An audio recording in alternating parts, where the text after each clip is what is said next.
Boa noite!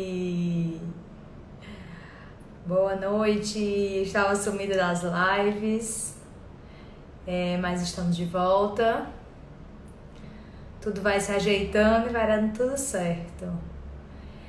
A live de hoje, na verdade, eu fui convidada para fazer a live e eu puxei ele para fazer no meu Instagram, que é uma pessoa que eu admiro demais, não só como pessoa, mas também como médico, como profissional, que é o Dr. Hugo Luiz.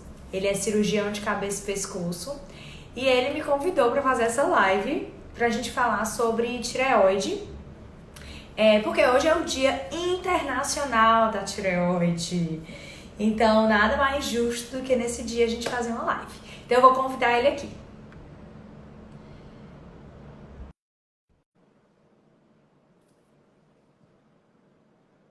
Já estou convidando, só aguardando ele aqui. Oi, Oi! Clarissa, boa noite. E aí, Hugo? Boa noite, tudo bom? Tudo bem, muito gostoso. Fazia tempo que a gente não se via, né? Não é? Pelo menos assim, né? No live a gente se vê, né? É verdade, é verdade. Hugo, se apresenta aí, pessoal. Tá certo, eu vou apresentar aqui pro pessoal. Eu sou cirurgião de cabeça e pescoço, né? Como você estava falando aí.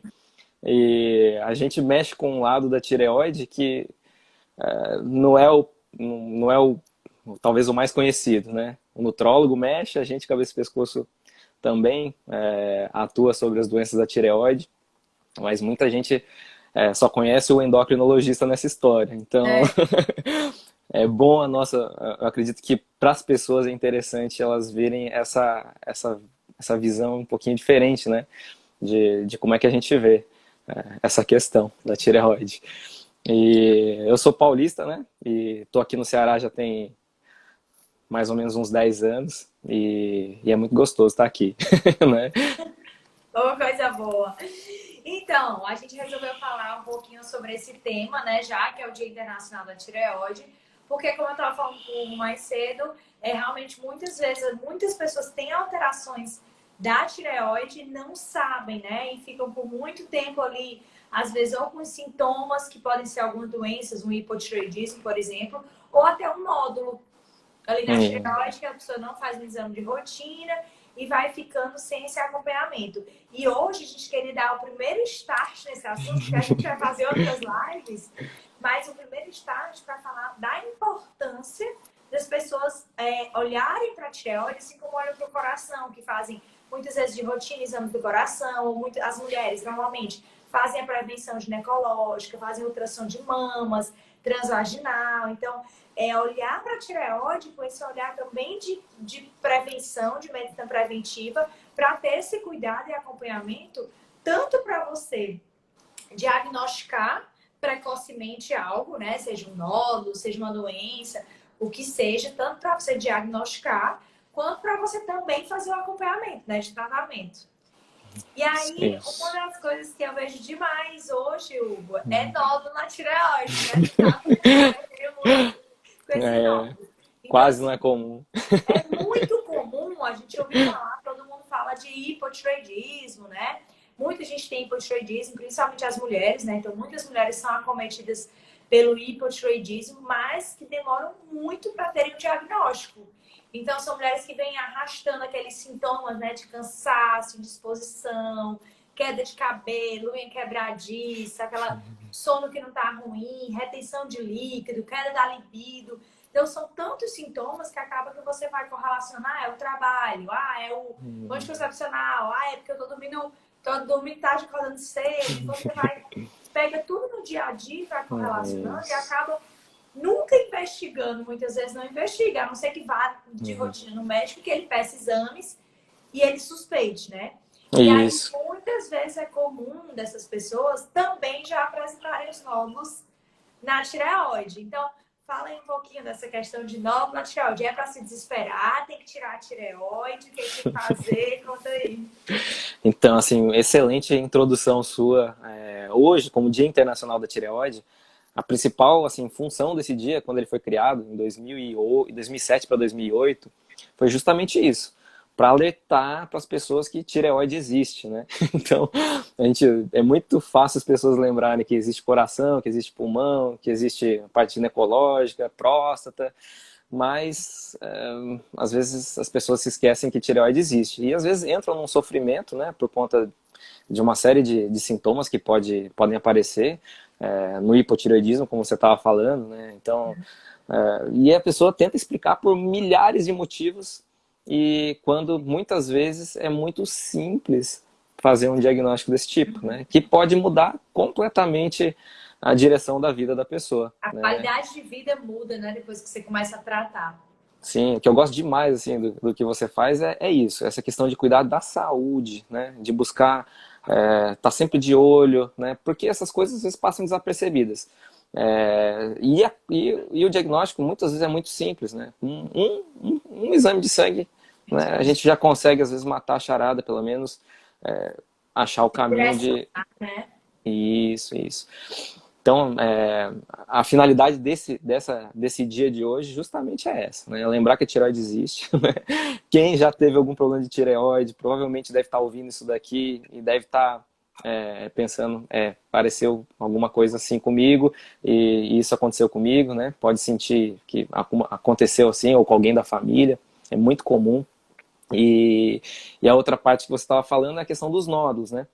Então basicamente a gente tem dois caminhos, né? A parte do funcionamento da tireoide, que tem a ver com os hormônios que ela produz, que pode estar mais alto ou mais baixo, né? E você sabe muito bem disso, né? E também a gente também tem que cuidar da parte anatômica, porque essa questão de nódulos que aparecem na tireoide é extremamente comum, muito mais comum do que as pessoas costumam imaginar, né? E também outra coisa que você falou que é muito importante, não é motivo de desespero, né? Porque a primeira coisa que a pessoa descobre um nódulo, né, ela liga quase que automaticamente com a ideia de ser alguma coisa muito ruim. Então, calma, né? Não é assim. Se você descobrir um nódulo na tireoide, primeira coisa, calma, fica tranquila, tá tudo bem, né?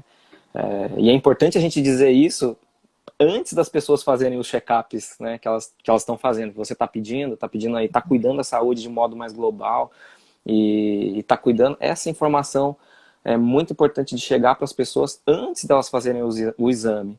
Porque muitas vezes elas ficam lá com aquela coisa na mão, né, com aquele laudo na mão, ou então o radiologista conta lá, ixi, vi um nódulo aqui, aí, meu Não, Deus no do outro dia céu. já recebeu a mensagem. Tinha um nó tem um nó na minha tireoide. Pelo amor de Deus, já botei aqui no Google e diz que as chances da sobrevivente estão você.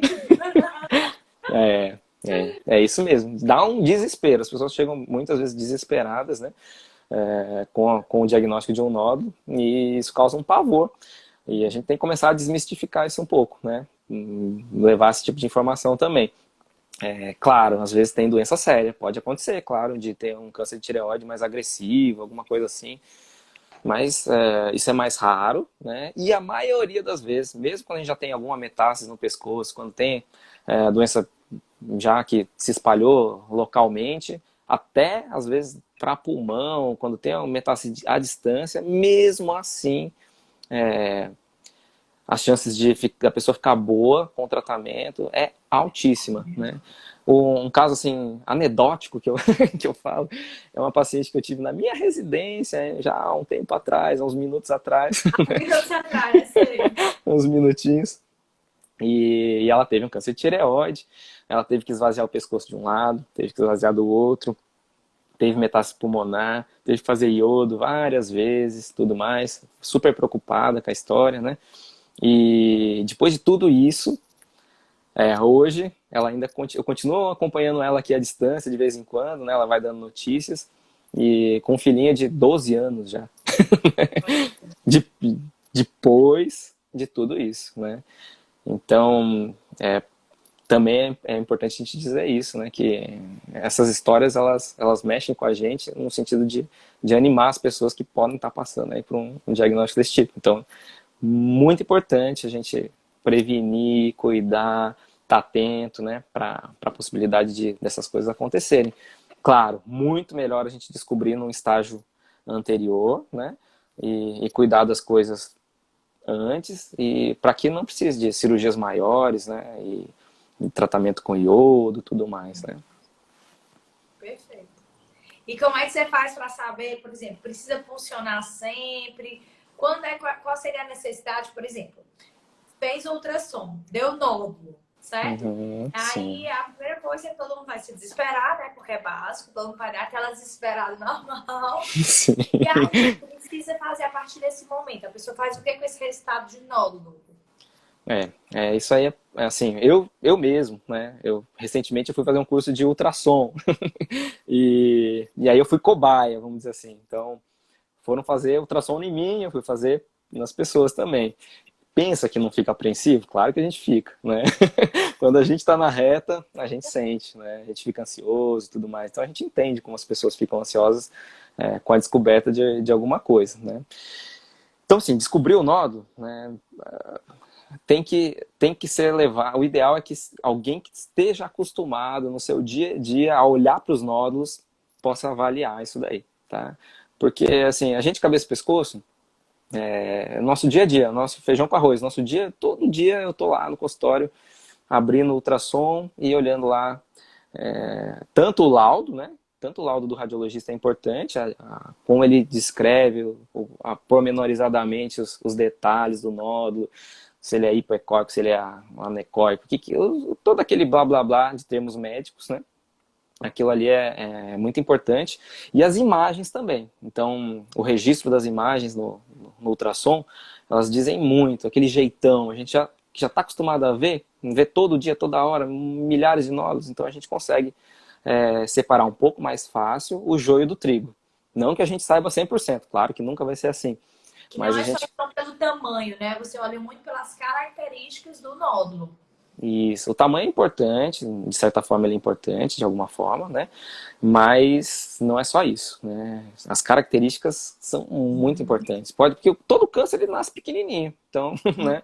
Um dia ele vai nascer pequeno, então a gente tem o jeito dele mesmo pequeno. Quanto menor a imagem, mais difícil da gente poder diferenciar. Ele tá maiorzinho, as coisas vão ficando, geralmente ficam um pouco mais claras. E a gente vai tentando com base nessas características aí, a gente acaba pedindo a punção. Tá? Pode pedir ou não a punção. Se o nódulo tem cara de benigno, tá tudo tranquilo, ou é um cisto geralmente é líquido, então 99,9% são benignos. Então, para esses, a gente acaba. Colóides, né? Que é só que a gente Isso, conta, né? isso, quase não tem. Quase não tem. Né? O comum são cistinhos colóides de 2, 3 milímetros, né? Bem miudinhos. Aquilo ali, né? Aquilo ali é Aquele corriqueiro. autoimune, né? Hashimoto, normalmente as pessoas têm muito cistos colóides. Isso, o Hashimoto fica todo, a tireoide fica toda com a textura toda alterada. Toda alterada. Isso, por causa dos anticorpos. Os anticorpos vão lá brigar com a tireoide da pessoa, né? E aí aquilo causa uma inflamação. E isso, você imagina um tecido inflamado, ele fica todo bagunçado, porque as células inflamatórias vão por ali, então forma aquilo que a gente chama de pseudonódulos, né? Dá a sensação às vezes de que é um nódulo, mas é só aquele desarranjo, as cicatrizes internas que estão acontecendo ali por dentro da tireoide, pode formar áreas mais císticas, né, que são acúmulos de líquido, e isso geralmente a maioria das vezes não é nada, tá? Claro, pode ter câncer de tireoide no meio do Hashimoto, tá? Alguém com 2 de Hashimoto, né? E aí a nossa missão basicamente é essa, é olhar pro exame, né, olhar para a pessoa, sabendo também do antecedente da pessoa. Se a gente pega um nódulo que está esquisitinho e já tem alguém na família que teve, então a gente fica mais inclinado para pedir a punção, mesmo que o nódulo às vezes seja um pouco menor, né? E as doenças da tireoide, mesmo câncer, a gente tem entendido até de uma forma um pouco mais conservadora. Os últimos guias que a gente tem de recomendação, né, que são recomendações gerais para nortear as nossas condutas, eles mostram cada vez mais que a gente deve ter condutas um pouco mais conservadoras, né? Preservar mais a tireoide, né? Isso, e segurar mais a tireoide que está funcionando bem direitinho ali no pescoço, o quanto puder, né? Antigamente, Hugo, isso era uma coisa que acontecia muito, assim, às vezes, tem muitos cistos na tireoide, já tiravam toda a tireoide, né? Antigamente, então, assim, eu tenho até alguns pacientes que tiraram novos, porque tem Hashimoto, aí tinham muitos novos, tiraram a tireoide. E aí só tiraram, tipo, muito, com adolescentes, e hoje em dia já tem 30 e poucos anos. Então, já vem com a carga de estar sem a tireoide há muito tempo, né? E hoje, realmente, a gente até uma vez conversou sobre isso, que as condutas estão bem mais conservadoras nesses casos, né? Às vezes até tira só uma parte da tireoide, dependendo do funcionamento do restante. Realmente, porque é como você falou, as doenças da tireoide, assim, quando a gente pensa na doença maligna da tireoide, elas não são tão, assim, agressivas na maioria das vezes, né? Então, acho Isso. que a gente pode até ficar um pouco menos ansioso em relação a isso, porque elas não são tão agressivas, apesar de, como você falou, existem casos, sim, que pode ter metástases, mas ainda assim deu tudo certo no final, né? Isso. Então, isso é bom porque, às vezes, a gente tem que entender que a tireoide, ela é uma glândula que é muito importante tanto para a manutenção da nossa temperatura basal, que é o básico, quanto para o nosso metabolismo. Então, ela orquestra ali o nosso metabolismo. Então, no momento que você tira a tireoide por completo, é muito difícil você conseguir ajustar uma dose que fique 100% perfeita para aquela pessoa. Até porque a tireoide normal, funcionando de forma normal, ela vai produzir hormônios de forma que oscilam. Então, se naquele dia, naquele momento, você precisa de mais hormônio, é liberado mais hormônio. Naquele outro dia, menos hormônio, menos hormônio. Não existe uma quantidade fixa de hormônio que é liberado pela tireoide quando você está fazendo a reposição hormonal. Então, a reposição hormonal de quem tirou totalmente, ela só depende da reposição hormonal. Quando você tira uma parte, ela continua funcionando, você complementa com a reposição hormonal, mas o corpo ainda consegue fazer essas oscilações de quando precisa de mais dá mais, quando precisa de menos dá menos. E aí realmente o paciente ele fica muito melhor dos sintomas nesses casos do que quando ele tira a tireoide por completo. Então é mais difícil você ficar completamente assintomático depois de uma tireoidectomia total do que se você fizer uma parcial. Isso. Clarissa, manda um beijo pra Sara. Então ela vai entrar na live. Filha, um beijo. Manda aí um beijo pra Sara. Um beijo, Sarinha. Sarinha e o Guinho, né? Aí o Gui deve estar assistindo também, manda por dois. Tá certo. Mas vamos voltar lá, né? Sim, eu tava falando que a gente ter tirado tudo, né? De hoje ser mais Isso. conservador. Isso, tem razão, né? Essa é uma tendência, né? Que essas condutas elas vão e vêm, né? E as tendências vão e vêm também. Então a tendência atual realmente é que a gente seja o mais conservador possível. E sempre que possível, se a gente puder preservar o outro lado, né, da tireoide, mesmo no caso de câncer, existe um potencial benefício para o paciente, né? Se o câncer não for influenciar, claro, o tratamento do câncer. Por quê? É isso que você falou em relação a alguma variação da resposta do corpo à parte hormonal, né? A gente tem uma glândula na cabeça que é a hipófise, que elas ficam conversando, né? A tireoide com a hipófise. E tem momentos que o corpo vai solicitar uma dose maior de hormônio ou menor, né? De acordo com as necessidades. E quando a pessoa tira a tireoide toda, pede um pouco dessa resposta, né? E tumores pequenos, né?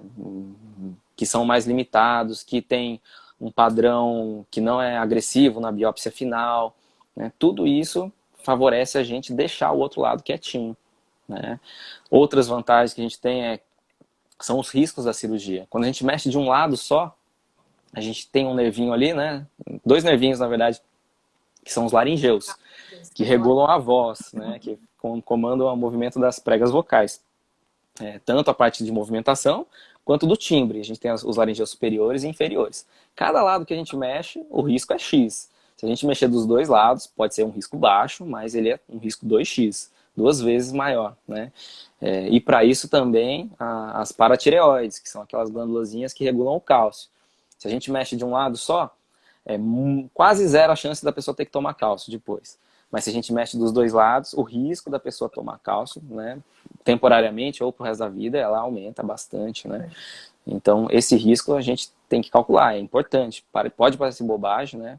Mas é uma coisa que a gente coloca na balança na hora de decidir, né? Entre mexer com um lado ou mexer com o outro.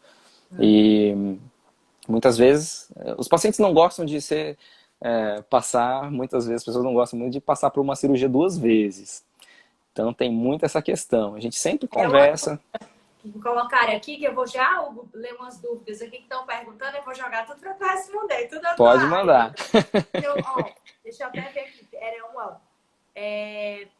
Cadê? Peraí, foi uma pessoa que colocou. Cadê? Sempre. Cadê? Muito difícil a decisão de não retirar toda, já sabendo de um câncer. Foi uma pessoa que comentou, né? Sim, tem a parte psicológica também que entra junto, né? A pessoa acaba se sentindo. A gente e as pessoas também. É mais fácil para a gente saber, ter um controle a respeito da doença, retirando toda, né? Porque tem um marcador que é feito no sangue, que é a tireoglobulina, na maioria das vezes, né? Tem outros tipos de tumores que tem outros marcadores e tem outros tumores que não tem marcador nenhum. Uhum. Mas na imensa maioria das vezes, essa tireoglobulina é um marcador que a gente dosa no sangue e a gente consegue saber se a doença está voltando. Toda, né? Aí pode ficar Isso, a gente pode ficar dosando ela e fica mais fácil de acompanhar, facilita o acompanhamento. Mas a gente não precisa ficar tratando a ansiedade do médico e do paciente desse jeito, tirando a glândula toda, né? Então, tem outros recursos, né? A própria tireoglobulina, a curva dela, então, ao longo do tempo, e junto com o anticorpo, e mais o ultrassom de boa qualidade, pode fazer a gente fazer esse monitoramento, né? É claro, tem situações que a gente tem que tirar toda a glândula, né? Tumores multicêntricos que estão lá num lado do outro, ou no istmo e do outro lado, que já favorece um componente genético, né? Se o paciente teve dois cânceres de tireoide numa mesma glândula, às vezes muito jovem, isso fala a favor de um componente genético. Então, a chance de desenvolver outros focos, ou de ter alguns focos que não passaram desapercebidos aí no ultrassom, é alta, não é desprezível. Então, a gente pesa muito, eu sempre converso com o paciente, os riscos, os benefícios da gente tirar parte da tireoide ou tirar toda, né? Isso aí é muito importante. E você tem muita razão de falar nisso, né? Na questão hormonal. Não dá para generalizar, né? Dizer assim, ó, é assim para todo mundo. Vai muito de cada paciente, a individualidade, né? Isso. Tem gente que não aguenta a possibilidade de ter um câncer e de ter uma recidiva, de voltar. De operar novamente, exatamente. Isso. Aí, às vezes, a gente acaba incorrendo do risco, né? De tirar toda a glândula. E depois acaba trazendo um alívio grande também, né, em relação a essa possibilidade. É claro, a pessoa vai ter que manter sempre os cuidados, né, de dosar os hormônios, de fazer aquele ajuste fino, né, de poder fazer a reposição direitinho, de ter o cuidado de tomar todo dia no capricho, de respeitar o jejum para tomar o medicamento, para ele ter uma boa absorção, né. E por aí vai. Essa aí é uma dedicação. Enquanto a gente não tem outro jeito, né? E eu digo que é uma dedicação porque eu tenho hipotireoidismo, que eu descobri antes de engravidar da Sara, né? E eu confesso que muitos domingos eu esqueço de tomar. Porque aquela coisa muda a rotina, né? Então, assim... E eu sou super responsável, né? Sou de tomar meu suplemento direitinho, fazer minhas coisas. E ainda assim, ainda acabo esquecendo. Puxa a orelhinha. Acho que já poderiam desenvolver um implante hormonal com hormônios da tireoide. O problema é que a questão não ia dar certo. Eu sabia que tá em desenvolvimento isso? Desenvolvimento. Não, implante hormonal hoje a gente tem com tudo, né? Hoje eu já trabalho com implante hormonal de todo tipo. Então, só tá faltando da tireoide, né? Sucesso. Pois é.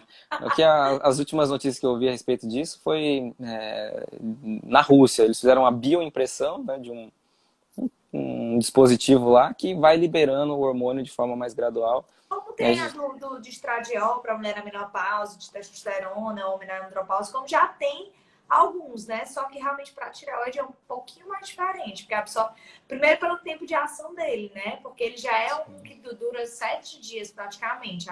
Se fizer a reposição, aquele hormônio já dura 7 dias. Então, enfim, é um pouco mais difícil. Mas tem outra pergunta. Quem já fez punção e o nódulo permanece no mesmo tamanho, precisa fazer punção outras vezes do mesmo nódulo? É uma boa pergunta, né? É muito importante isso, acompanhar. Essa vigilância, né, cuidadosa, com um bom radiologista, alguém que tem um olho de lince ali, que consiga ver bem direitinho as coisas. Na maioria das vezes, quando não tem mudança de tamanho, a gente não costuma pedir repunção, mas algumas coisas podem acontecer. Às vezes um tumor era ali um tumor maligno e uma punção veio benigno e no caminho pode aparecer linfonodos, né, que são gângliozinhos de defesa, que podem aparecer doença neles, e aí no ultrassom chamaria atenção, né. E também formar os aspectos do nódulo, né? Ele pode não ter crescido, mas ele pode ter ficado esquisito, pode ter ficado, vamos dizer, feio, né? Com uma carinha suspeita. Aí seria motivo de se puncionar, tá? Mas isso aí não é o mais comum. Realmente, o mais comum é a gente ter uma mudança de tamanho, ele começar a crescer, né? E aí a gente partir para a investigação. Pode, mas não é tão comum. Perfeito. Deixa eu ver aqui outra. Olha, essa é boa para você, hein? Tem um monte aqui, viu? Pescoço ficar inchado é normal? Depois da cirurgia, né? Não, Pode. acho que não. Acho que é antes. O pescoço ficar inchado. Não, não é Não, normal. não é normal. Tem que ver o que está acontecendo, né? Às vezes a gente pode ter bócio, que chama. Bócio é o aumento, que não é câncer da tireoide, é um aumento benigno. Bócio difuso. Então a tireoide fica toda crescida globalmente. Pode ter alteração de hormônio junto, como pode não ter. Então, se tiver com o pescocinho inchado, né? Tiver diferente, é bom a gente investigar, sim. Né? Com ultrassom, com Vai exames de sangue. ficar salvo, gente. Diz aí, qual é a pergunta que tu tá vendo? Não, era a respeito de depois da cirurgia, a pessoa estava dizendo que não conseguia emagrecer. Gente, ó, eu gosto de botar a culpa na tireoide. Bom falar, bom ouvir isso de você, viu? Assim, o que acontece? É óbvio que a tireoide, né, que é essa glândula, ela tem um peso muito importante no nosso metabolismo. Mas não é só, primeiro que não só ela que atua no nosso metabolismo. Então, existem outros hormônios, não só os da tireoide, que também atuam no metabolismo. Insulina, cortisol, por exemplo, tem outros, né? Então, começa que não é só a culpa da tireoide. A gente sempre tem que avaliar outros hormônios. Mas o que faz a gente engordar é o que a gente come. Então, assim, muita gente tem uma alimentação ruim, só que está compensado, por exemplo. Tem gente que tem um hipertireoidismo. Eu já vi que tem até uma pessoa tomando tapazol. Então, por exemplo, a pessoa tem uma alimentação péssima. Aí ela tem um hipertireoidismo. Aí ela tá lá com o corpo magro, mas ela tem uma alimentação péssima. Aí ela precisou fazer um tratamento, por exemplo, precisou tirar a tireoide. Enfim, precisou retirar a tireoide. Ela vai fazer um hipotireoidismo. Ela começa a engordar. E a culpa é porque tirou a tireoide. Na verdade, não é. A culpa é da alimentação. Então, assim, eu digo porque eu tenho hipotireoidismo. Então, na gravidez agora eu tive que aumentar a dose. Então, eu tenho um hipotireoidismo e eu não estou acima do meu peso. Porque o que faz a gente ganhar peso é a alimentação e o sedentarismo. Então, a má alimentação e o sedentarismo. As alterações hormonais, elas influenciam o ganho de peso, sim, mas eu vou contar que, tipo, em 10%, dos 100%, 90% é a alimentação e atividade física. 10% você pega todos os hormônios. Testosterona, progesterona, os hormônios da tireoide, insulina, cortisol, pega tudo. Dá 10%. Então, a tireoide deve representar, com certeza, um percentual aí, que, lógico, que pode contribuir para ficar um pouco mais lento, mas você pode favorecer para ela ficar um pouco melhor. E aí você não tem ganho de peso com isso. O que a gente nota muito mais em quem tem hipotireoidismo, que não é o ganho de peso, é a retenção de líquido. Que é bem comum dessas pessoas. Que aí a gente poderia justificar não só pela má alimentação, mas pelo hipotireoidismo mesmo. A retenção de líquido, se sentir mais inchada. Então isso pode acontecer em quem tem hipotireoidismo. E muitas pessoas às vezes acham que é porque engordei 4 quilos depois que eu tirei a tireoide. Tem vezes que é muito de retenção de líquido mesmo. Então tem que avaliar isso aí. E o básico é a alimentação. Não é para colocar a culpa na tireoide. A tireoide, assim, no começo, quando a gente faz uma cirurgia, muitas vezes a gente dá uma bagunçada no sistema ali, né? Até ajustar a dose, pode ter a pessoa pode ficar em hipotireoidismo por um tempo, mas quem tá atento, né, vai lá e vai ajustando o mais rápido que pode. E depois esses quilinhos aí que ganhou de inchaço, né, acabam sendo perdidos. Esse inchaço vai-se embora quando ajusta o hormônio, não é isso?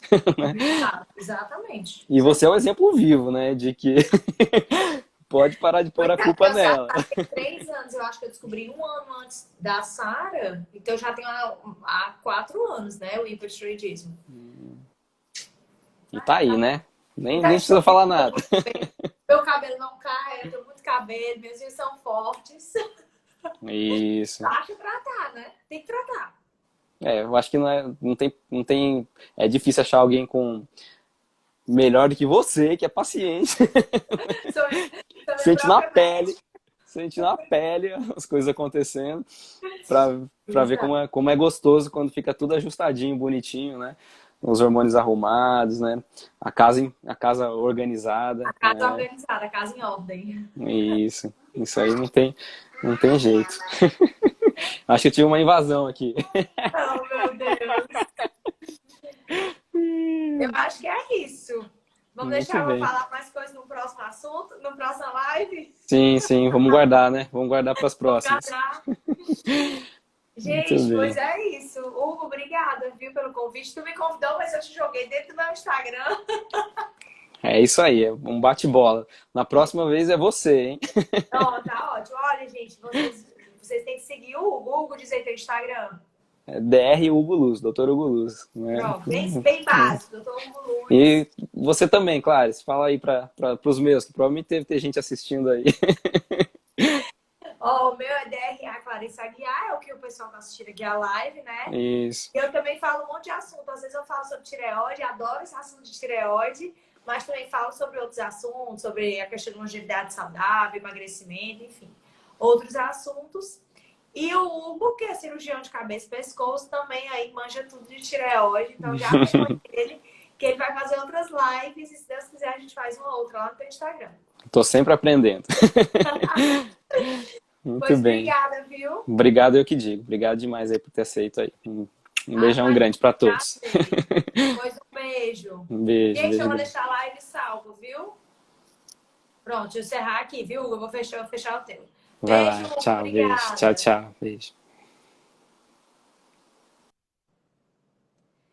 Gente, a live vai ficar salva. O Instagram do Hugo é do DR Hugo Luz, Luz com Z, tá? Então, já sigam ele. Beijo, tchau e até a próxima live.